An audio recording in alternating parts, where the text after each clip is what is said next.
எல்லாருக்கும் வணக்கம். Welcome to episode 10 of Thailand சீரீஸுங்க. இன்னைக்கு நம்ம ஹுவாஹென்ல இருக்கிற ஒரு மிகப்பெரிய புத்தா டெம்பிளுக்கு தாங்க வந்திருக்கோம். தாய்லாந்தில் பெரும்பான்மையான மக்கள் புத்தரை தாங்க வழிபடுவாங்க. ஸோ இங்கே மோஸ்ட்டாக புத்தா டெம்பிள்ஸ் தான் இருக்கும். நம்ம ஹோட்டல்ல இருந்து இந்த கோயில் ஒரு 15 கிலோமீட்டருங்க. ஸோ நாங்கள் ஒரு பைக் இன்னைக்கு காலையிலே ரெண்ட் எடுத்திருந்தோம். ஸோ அதை எடுத்துட்டு தான் நாங்கள் வந்திருந்தோங்க.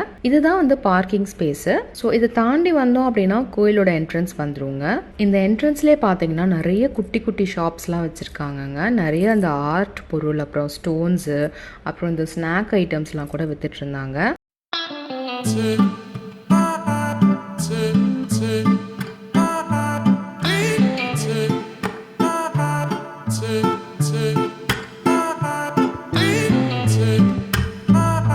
இவங்க கிட்ட பார்த்தீங்கன்னா இந்த பிஸ்கெட்ஸு, கிராக்கர்ஸ் அந்த மாதிரி நிறைய ஸ்வீட் ஸ்நாக்ஸ்லாம் இருந்ததுங்க. குவாலிட்டிலாம் ரொம்ப சூப்பராக இருந்தது.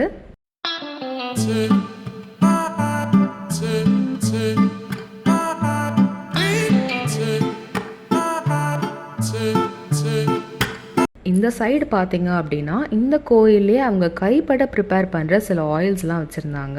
மோஸ்ட்டாக இதெல்லாம் பார்த்தீங்கன்னா இந்த பெயின் ரிலீவிங் பாம்ஸ்ன்னு சொல்லுவோம் இல்லைங்களா, கை கால் வலி, மூட்டு வலிக்கெல்லாம் தடவுவாங்க. இந்த மாதிரி வீக்கத்துக்கெல்லாம் கூட போடுறதுக்கு ஆயின்மெண்ட்ஸ் வச்சுருந்தாங்க. இது எல்லாமே நல்ல குவாலிட்டியில் இருந்ததுங்க. நம்ம வாங்குகிறோம் அப்படின்னா நமக்கு சாம்பிள் கூட ஃப்ரீயாக தருவாங்க டெஸ்ட் பண்ணி பார்க்குறதுக்கு. நம்ம ஸ்மெல் பண்ணி பார்த்துட்டு நமக்கு இந்த ஃப்ரேக்ரன்ஸ் பிடிச்சிருந்தா நம்ம எடுத்துக்கலாம். நீங்கள் கண்டிப்பாக இந்த மாதிரி டெம்பிள்ஸ்லாம் விசிட் பண்ணுறீங்கன்னா இந்த மாதிரி ப்ராடக்ட்ஸ் பார்த்தா கண்டிப்பாக வாங்குங்க. நல்ல குவாலிட்டியாக தான் இருக்கும்.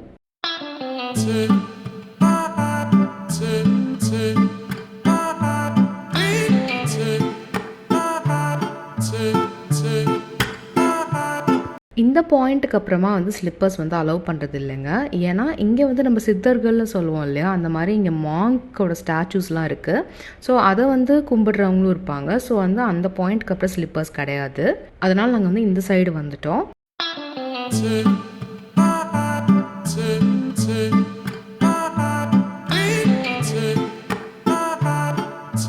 இந்த கோயில் பார்த்தீங்கன்னா ஹுவாஹென்ல இருக்கிறதுல மிகப்பெரிய மாங்க் டெம்பிளுங்க.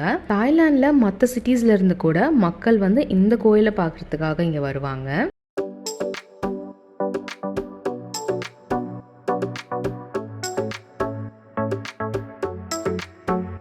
மாங்கை போய் பார்க்கறதுக்கு முன்னாடி ஃபர்ஸ்ட் இவரை தாங்க பார்க்கணுமா. இவர் யாருன்னா இந்த ஊரோட மன்னருங்க. இவர் பேர் கிங் டக்சின். இன்னுமே தாய்லாண்டில் மன்னராட்சி தாங்க போயிட்டுருக்கு. இங்கே இருக்க மக்கள் மன்னர்களை ரொம்ப மதிப்பாங்க, அவங்களுக்கு ரொம்ப மரியாதை கொடுப்பாங்கங்க. ஸோ அந்த விதத்தில் இந்த ஊரை ஆண்ட ஒரு மன்னர் தான் டக்சின். அண்ட் இவருக்கு மரியாதை கொடுக்குற விதமாக இவர் குதிரையில் உட்காந்துருக்க மாதிரி ஒரு ஸ்டாச்சு வச்சு இதை சுற்றி சேவல்லாம் வச்சுருக்காங்க. என்னடா இவ்வளோ சேவல் வச்சு என்ன பண்ணுறாங்க அப்படின்னு எனக்கே ரொம்ப வியப்பாக தான் இருந்ததுங்க. அப்புறம் தான் எனக்கு புரிஞ்சது, நம்ம ஊரில் எப்படி 12 ராசி இருக்குது, அந்த மாதிரி இந்த ஊர்லேயுமே 12 ராசி இருக்குது போல். அதில் ஒரு பர்டிகுலர் ராசி தான் சேவல். இப்போ நம்ம எப்படி தேள், நண்டு, அப்புறம் ஆடு இந்த மாதிரிலாம் வச்சுருக்கோம்.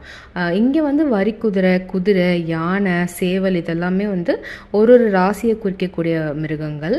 அண்ட் அந்தந்த ராசிக்கு உகந்தவங்க அந்தந்த அனிமல்ஸை கொண்டு இங்கே வைக்கிறாங்க.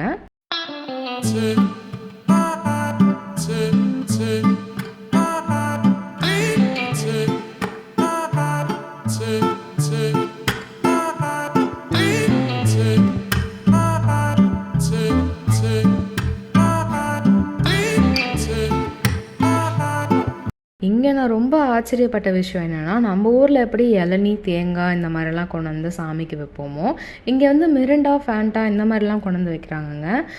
இது என்ன பழக்கம்னு எனக்கும் தெரியல. அண்ட் சிகார்ஸ்ன்னு சொல்கிறோம் இல்லைங்க, சுருட்டு, அதெல்லாம் கூட கொண்டு இவருக்கு வைக்கிறாங்க.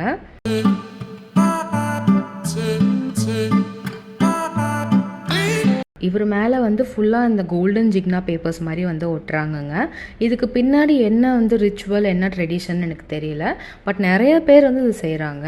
சேவல்லே பார்த்தீங்கன்னா கலர் கலராக இருந்ததுங்க. கிரே, பிளாக்கு, க்ரீனு, கோல்டன் இந்த மாதிரி ஒரு கலர் ஒரு டிஃப்ரெண்ட் மீனிங் இருக்குது போல்.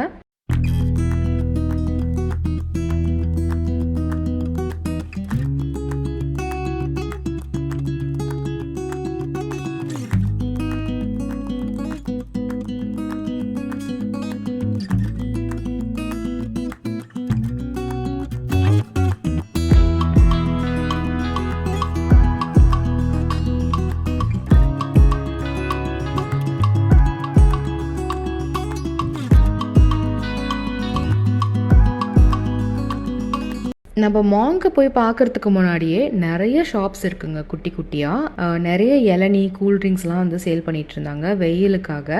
அண்ட் நிறைய ஹேட்டு கேப்ஸ்லாம் கூட பார்த்தேங்க. மூலிகை பொருட்கள் சொன்னேன் இல்லைங்களா, அந்த பெயின் ரிலீவிங் பாம்ஸ் அதெல்லாம் கூட நிறைய கடையில் இருந்தது. குவாலிட்டி வந்து ரொம்ப நல்லா இருந்ததுன்னு தாங்க சொல்லுவேன்.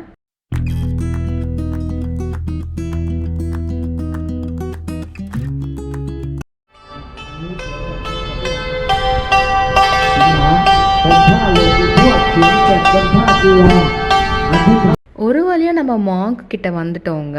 இந்த மாங்க் பேர் வந்து லுவாங் போர்த்துவாடுங்க. இவர் வந்து ஒரு 400 வருஷத்துக்கு முன்னாடி வாழ்ந்ததா சொல்கிறாங்க. மாங்கோ போய் பார்க்கறதுக்கு முன்னாடி இந்த சைடில் வந்து நிறைய ஷாப்ஸ் இருக்குங்க. அதையும் போய் எக்ஸ்ப்ளோர் பண்ணிடலாம் அப்படின்னு பார்த்துட்டு இருந்தோம். இந்த கோயிலை சுற்றி வந்து நிறைய லேக்ஸ் அண்ட் ரிவர்ஸ்லாம் கூட இருக்குங்க. மெயினாக பார்த்தீங்கன்னா தென்னை மரம் பனை மரம்லாம் நிறைய இருக்குது. அதனாலே வந்து இங்கே நிறைய வந்து தேங்காய் அண்ட் பனம் பழத்தில் செஞ்ச நிறைய ஸ்நாக் ஐட்டம்ஸ் வந்து சேல் பண்ணிட்டு இருந்தாங்க.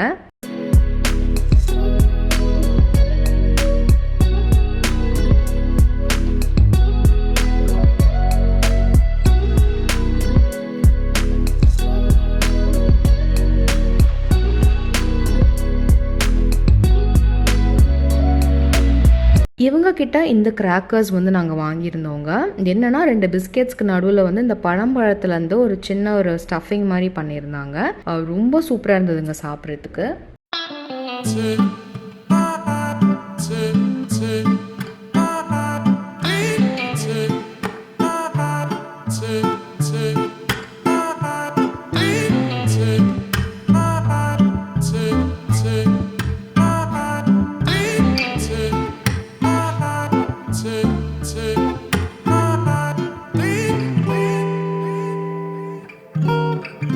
நாம் ஒரு வீக் டே தாங்க வந்திருக்கோம். இதே வீக்கெண்ட் இல்லை பப்ளிக் ஹாலிடே அப்படின்னா ரொம்ப வந்து கூட்டமாக இருக்கும்னு நான் கேள்விப்பட்டோம்.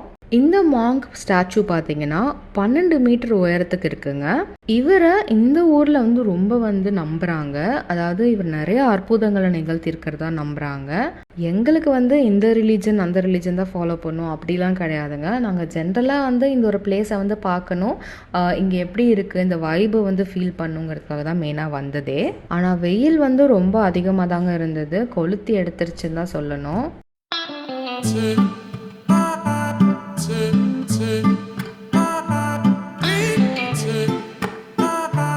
இங்கே நிறையா பேர் வந்து பூங்கொத்துக்களும் இந்த இன்சென்ஸ் ஸ்டிக்ஸ்ன்னு சொல்கிறாங்களே அகர்பத்தியெல்லாம் கூட கொண்டு வந்து இந்த மாங்குக்கு வந்து அவங்க ஆஃபரிங்ஸாக கொடுக்குறாங்க. அப்படியே கீழே வந்தோன்னா 2 யானையை வந்து மரத்திலே செதுக்கியிருக்காங்கங்க.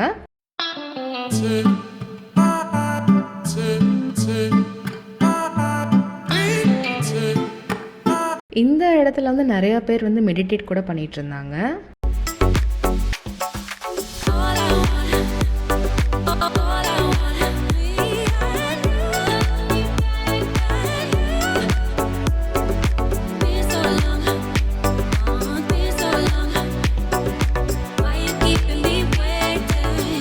இங்கே பார்த்தீங்கன்னா ஒரு பெரிய கிளாத் ஒன்று ஸ்ப்ரெட் பண்ணிவிட்டு அதில் வந்து மக்கள் வந்து அவங்களோட மனசில் இருக்கிற ஆசைகளை வந்து எழுதிட்டு போகிறாங்க. ஸோ நாங்களும் சும்மா ஏதாவது எழுதுவோமே அப்படின்னு எழுதிட்டு வந்தோம்.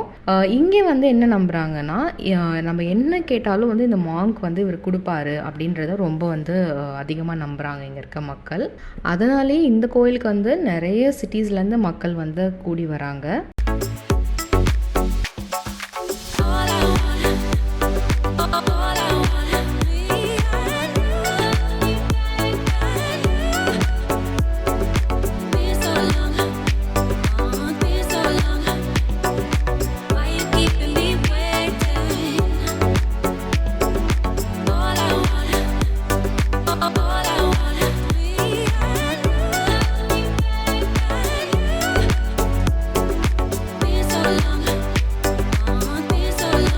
இங்கே வந்து இளநீ வித்துட்டு இருந்தாங்கங்க. ஒரு இளநீ வந்து 40 பாத் சொன்னாங்க. நிறைய கூல்ட்ரிங்க்ஸ் கூட இவர்கிட்ட இருந்தது. நாங்கள் வந்து ஒரு இளநீ தாங்க வாங்கி குடித்தோம்.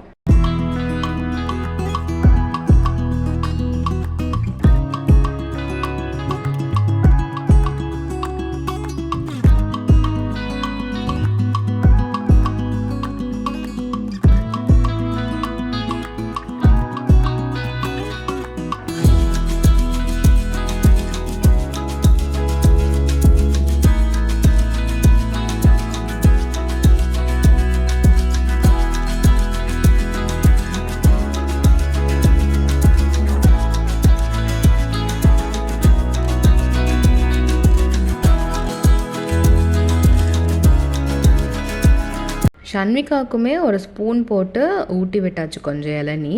அவளுக்குமே தாகமாக தான் இருந்தது. நாங்கள் ஜென்ரலாக நார்மல் டெம்பரேச்சரில் இருக்கிற இளநீ தாங்க வாங்குவோம். சம்டைம்ஸ் வந்து கோல்டாக ஐஸில் கூட போட்டிருப்பாங்க இளநீ. அது வந்து ப்ரிஃபர் பண்ண மாட்டோம்.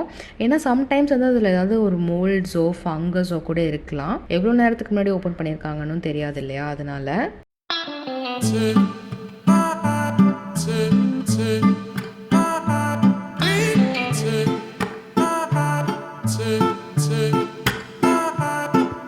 இத்தோடு இந்த டெம்பிள் வந்து பார்த்து முடிச்சாச்சுங்க. நம்ம நெக்ஸ்ட் இடத்துக்கு போக வேண்டிய டைம் ஆயாச்சு. நெக்ஸ்ட்டு நம்ம போகிற இடம் வந்து ஒரு ஃப்ளோட்டிங் மார்க்கெட் தாங்க. அதாவது தண்ணி மேலேயே மார்க்கெட் இருக்கும். நெக்ஸ்ட் வீடியோவில் அந்த மார்க்கெட் தாங்க நீங்கள் பார்க்க போகிறீங்க. இந்த வீடியோ பிடிச்சிருக்குன்னா கண்டிப்பாக சேனல் சப்ஸ்கிரைப் பண்ணிக்கோங்க. உங்களை நான் ஃப்ளோட்டிங் மார்க்கெட்டில் சந்திக்கிறேன். அன்டில் தென் பாய்.